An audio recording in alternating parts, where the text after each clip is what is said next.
Fala galera, sou o Rafael e esse é o canal Que Honra Ser, nosso canal de conteúdo exclusivo do Vasco. Sejam todos muito bem-vindos ao nosso canal e antes de partir para as notícias, tem notícia sobre o Fábio Cordella dando entrevista ao jornal italiano falando sobre o Vasco. Tem o jogo de ontem, que não foi o que a gente esperava. Tem também notícia sobre as cotas de TV dos últimos anos aí, como o Vasco tem saído nas cotas de TV. Antes de partir para essas notícias, eu queria pedir, se vocês puderem se inscrever no nosso canal e ativar o sininho de notificação. Quando você se inscreve no canal, ativa o sininho. Sempre que a gente lança um vídeo novo, e todo dia a gente lança vídeo, vocês são notificados pelo YouTube. Se vocês puderem também curtir o vídeo para o YouTube sugerir para mais vascaínos, ajuda muita gente, galera, e a gente agradece. E partindo para as notícias nesse dia 20 de novembro, dia da consciência negra, só para ratificar aqui nosso orgulho de ser vascaíno, do clube, orgulho do clube que lutou contra o racismo e que luta até hoje contra o racismo.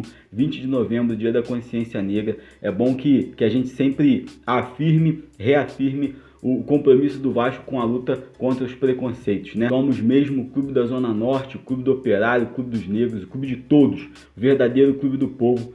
É o Vasco. A primeira notícia, galera, desse vídeo é sobre as cotas de TV. A Pluriconsultoria fez um levantamento dos últimos 10 anos de cotas de TV no Brasil, dos maiores clubes, né? O Vasco, infelizmente, amarga o 7º lugar. Por que amarga? Porque, na minha opinião, o Vasco poderia estar melhor, o Vasco deveria estar melhor colocado, visto que o Vasco tem aí a 4ª maior torcida do Brasil, pelo menos.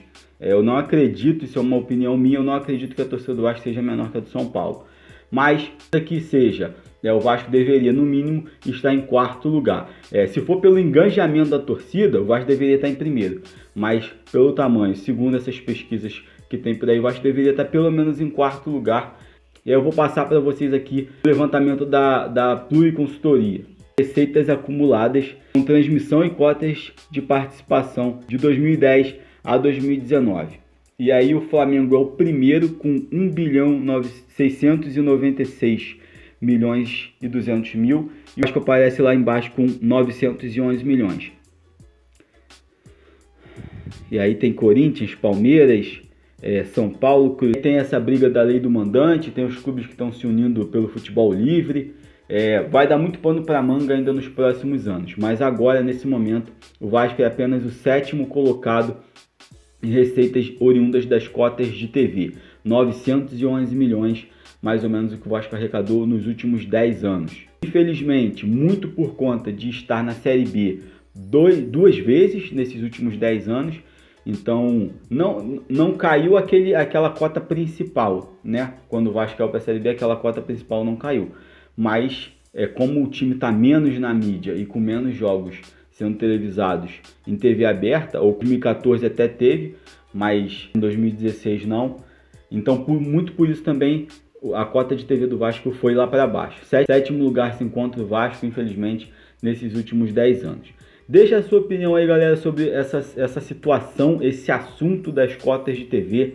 Como você acha que deveria ser distribuído? Eu acho que deveria ser mais justo, mais igualitária a forma de distribuição. É opinião minha, né? Eu acho que deveria ser pelo menos 70% igual para todo mundo e os outros 30% dividir entre clubes que são mais televisionados e clubes melhores colocados no campeonato. Eu acho que poderia ser assim, ia ser melhor para todo mundo, ia ser mais igual para todo mundo. E aí as outras receitas, os clubes que têm mais capacidade de gerar outras receitas e tem também criatividade dos seus dirigentes, poderiam se sobressair, não ficar contando apenas com cotas de TV. Vamos ver aí como é que o Vasco vai começar a se comportar a partir de 2021. Sua opinião aí sobre esse assunto de cotas de TV e sobre essa colocação do Vasco, o que vocês acham, galera? E a notícia do Fábio Cordella, falando mesmo sobre o Vasco, falando mesmo mais ou menos como dirigente do Vasco, que quer trazer jogadores para o Vasco. O Fábio Cordella deu uma entrevista ao jornal Tutto Sport da Itália, e aí falou sobre o Balotelli, falou sobre o Ricardo Sapinto. O Cordella aí que pode assumir o Vasco, lembrando, nesse momento, chancelado pela Justiça, o Levenciano é o presidente eleito, não é o presidente, porque o presidente é o Campelo até o dia 19, é o presidente eleito do Vasco, chancelado pela Justiça por conta da eleição do dia 7. E aí o Fábio Cordella sobre o Balotelli. Eu vou dar uma lida rápida aqui para vocês no que ele falou do Balotelli, galera. Não é um sonho podermos trazer o Mário Balotelli para o Brasil. É pura realidade.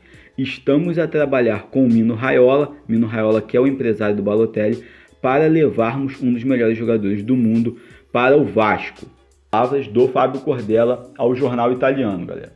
E ele completou ainda sobre o Ricardo Sapinto.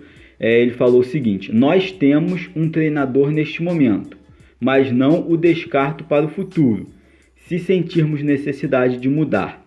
O que eu acho é que ele está falando sobre aquele italiano que estava no Wolverhampton, se eu não me engano, é o Zenga, né? Walter Zenga. Mas o que ele disse é que vai manter o Ricardo Sapinto, se ele for o diretor de futebol do Vasco, vai manter o Ricardo Sapinto, mas não vai descartar uma mudança se precisar ser feita. E aí pode ser que seja esse treinador italiano.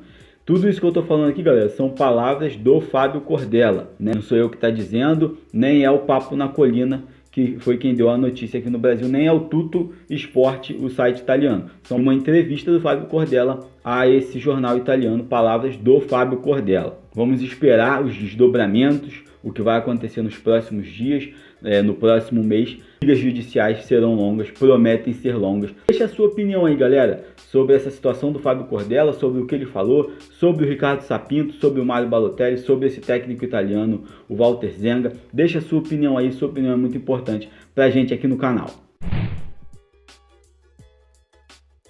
Finalizar dando uma pincelada no jogo de ontem, o Vasco mais um jogo, se a gente for olhar pelo lado bom, mais um jogo sem levar gols. Pelo lado ruim, um time muito apático, muito lento, com pouquíssima criatividade, meio que sem vontade. O Andrei, para mim, o pior jogador do Vasco. Ele tem técnica, ele tem qualidade, mas ele é muito sonolento, ele é muito devagar. Ele parece que o que a gente falava do Pikachu um tempo atrás é o que tá acontecendo com o Andrei. Parece que tá meio sem vontade. Eu acho o Andrei um excelente jogador, eu acho que ele tem muita técnica, mas ele tem que ter mais vontade de jogar bola, ele tem que ter mais intensidade durante o jogo. Na minha visão, o Juninho deveria ser titular no lugar do Andrei. A cabeça de área, a volância do Vasco, na minha visão, com Léo Gil e Juninho, seria muito melhor, até na transição para o ataque. O Vasco também sofreu muito, na minha visão, com a perda do Benítez, que é quem arma o jogo, que é quem aciona os pontas, os alas, para o time atacar. E aí, sem o Benítez, o Vasco foi muito apático. O Thales Magno também jogou mal, não fez uma boa partida.